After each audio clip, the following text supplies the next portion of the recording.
Mr. Jose Guevara, you are the spokesman of the United Nations Group against the arbitrary detention. Right now, you make a decision about Senegal, about Karim Wade, saying that his detention is arbitrary. Can you tell us what was the argument of the Karim Wade lawyers who pushed you to say that? Well, thank you very much, Bakari, for your interest in the work of the working group, and in particular in this case of Mr. Karim Wade. As you might be aware, we issued our opinion in the Karim Wade case in April last year. We identified that Mr. Karim Wade was arbitrarily detained by the government of Senegal because in the first moments of the detention, during the preliminary investigation, the period in which he was detained exceeded the legal limitation that he was supposed to be detained. And also we identified that Mr. Karim Wade was not benefited by certain privileges that the legislation grants to other citizens in the same circumstances, which means the conditional liberty. So because of those two issues, we consider that in that initial phase of the proceedings against Mr. Wade, the detention was arbitrary. After we issued this opinion in April, we received a request for review by the government of Senegal. That is a procedure that is enshrined in our working methods, and it consists that we should analyze all available information presented by the parties, and in particular the new elements that may make us change our opinion. Nevertheless, the government of Senegal did not present relevant information that could make us change our opinion. And at the same time, they presented the information for the first time in the request of review. During the regular procedure in the first phase, they did not respond in time. Yes. And therefore, under our rules of procedure, the request for review does not proceed when the governments do not reply on time during the 60 days after they were communicated of the complaint by Mr. Wade. Does that mean you take a time to check the or you did nothing about the answer because it was very late? Well, in this particular case, we did take a look at the information that was presented by the government of Senegal. But the result of that review was that there was nothing substantive that could make us change our view, and at the same time there was a procedural limitation that we cannot move forward, even though there was no information relevant, that we cannot accept the review because the review requires that the government in the first phase complied with the time frame. What do you think that when they say you don't take a time to look at the new facts they given to you because you took your opinion in the first time, and you never take a time to check the new fact they given to you? Well, I would say that it's not that's not accurate, because we met with a very large delegation, very big delegation from the government of Senegal, with a lot of lawyers in Geneva in the month of September. 2015, August, September, in our session. And we received a lot of information from them verbally as well. Then they presented files and documents which were reviewed by us. And as I told you, there was nothing relevant regarding that initial detention that exceeded the time frame in which Mr. Wade was supposed to be held detained. And so therefore we did take a look to all the relevant information that was furnished to the working group. Excuse me. What do you think about the fact that the Senegalese government refused to recognize your advice because they would be a conflict of interest in your decision? Because one of the prisoners, as you know, is the citizen of Benin, and then the vice president of your group is from Benin too. I consider that that argument is not legally founded and neither factually accurate, because as you can see in our whole opinion is only referred to the case of Mr. Karim Wade. And as far as I understand, Mr. Karim Wade is not from Benin. He is a Senegalese national. So there is nothing to discuss on that matter, because there is no conflict of interest. In any case, that Mr. Karim Wade was a Mexican,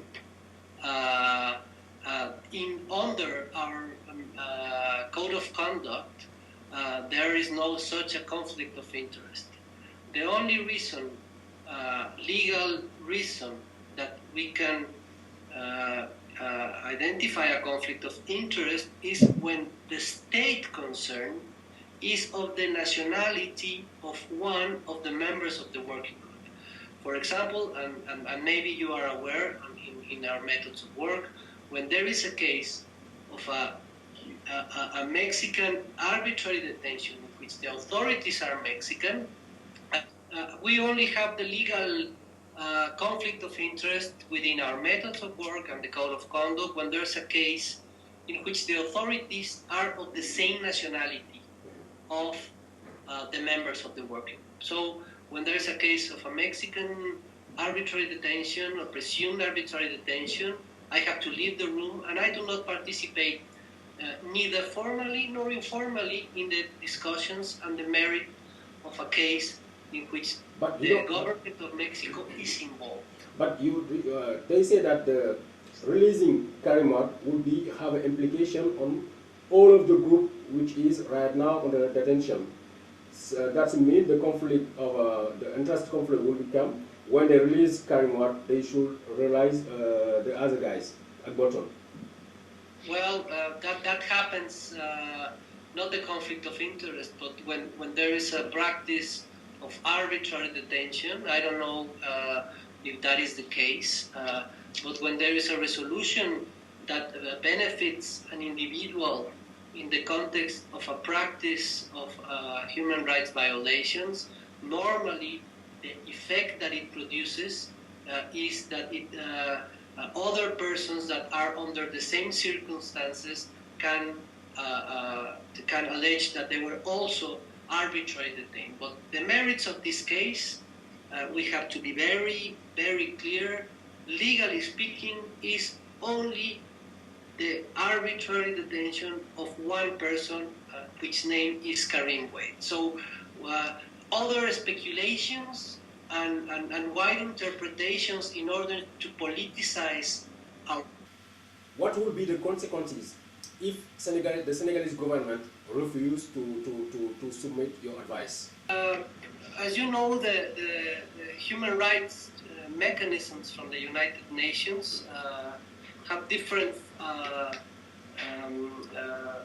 mechanisms as well to follow up on the compliance on the resolutions.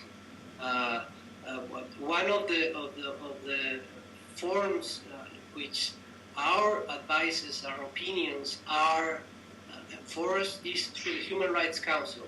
The Human Rights Council always urges, every year urges governments to comply with the opinions from the working group through the periodic review, through the universal periodic review. Governments also could request Senegal to comply with our opinions, and of course it's up to the legal advisors team of Mr. Karim Wade, and in general in all our cases, in all the cases in which we issue an opinion, it's for the legal team to better use our opinions for the defense of the rights of the persons deprived of liberty. So it's up to them, the strategies for enforcing our opinions within the Senegalese legal system, or if they want to use other mechanisms, well, it's up to them, and they have the advice, or sorry, the opinion of the working group, in which it is stated that in this case there is an arbitrary detention in the preliminary detention of Mr. Karim Wade. Does that mean you can say that the Senegal is not a democratic country, or is... I cannot say that.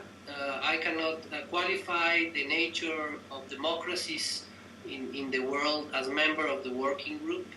The only thing that I can say is that in this particular case, we identify a breach of international human rights norm by the government of Senegal in the detention of Mr. Karim Wade. The other qualifications of the government is not to us to express any opinion in that direction. Mr. Guevara, why governments around the world, why they don't mind about your opinion? We've seen that in the past. It was with Cameroon. Yesterday it was with Senegal, and then today the UK government said that they don't mind about your opinion about Julian Assange. Why they don't mind about your opinion? Well,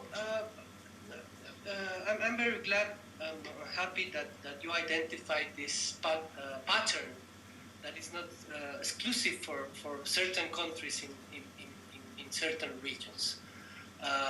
Normally, governments are not happy, and they express concerns in different ways, trying to attack the messenger by denying the lack, or by arguing that they lack of independence, impartiality, conflict of interest. Some of them attack us because we do not abide by our rules of procedure. Some of them say that it's not true. So the different countries use this different arguments to try to not to accept our opinions, because it is a practice for governments to try to protect their abuses. So I think that with time they realize, or they can realize, that they did wrong, and the work of special procedures is not to confront with governments, but to help them identify when there is a case in which they violated the human rights of a victim.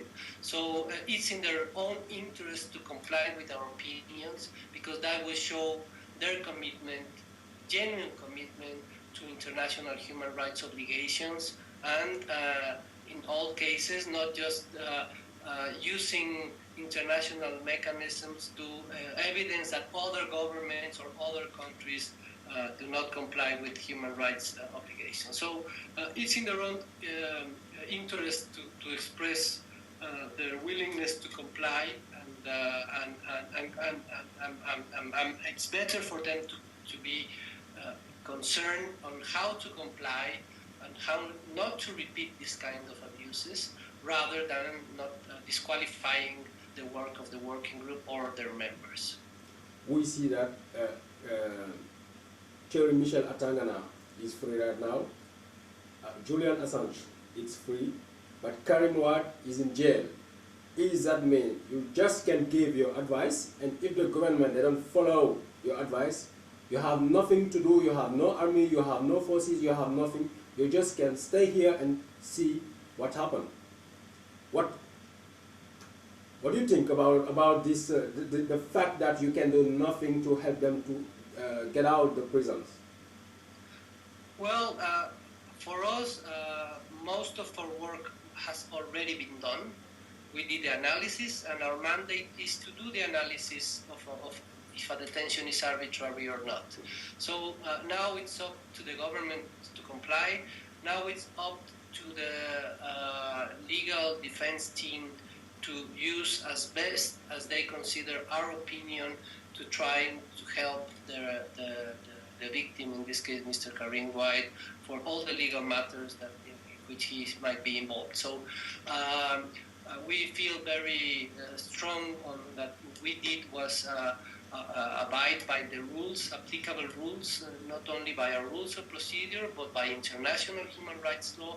We are very strong on that. We did is in compliance with the code of conduct of the Human Rights Council, applicable to all mandate holders. So we're confident that in the right moment the government will comply with our opinion. How many cases you have in Senegal which can be looks like an arbitrary detention in Senegal?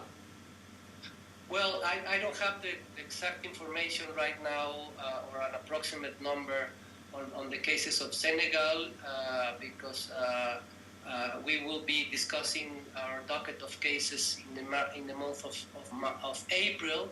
So now we're receiving responses from governments, and so I don't know exactly which cases we will be dealing in the month of April. I don't know if there are complete files already on Senegal that we are going to address in April, so it's too premature to have an exact number of cases from any country of the world right now.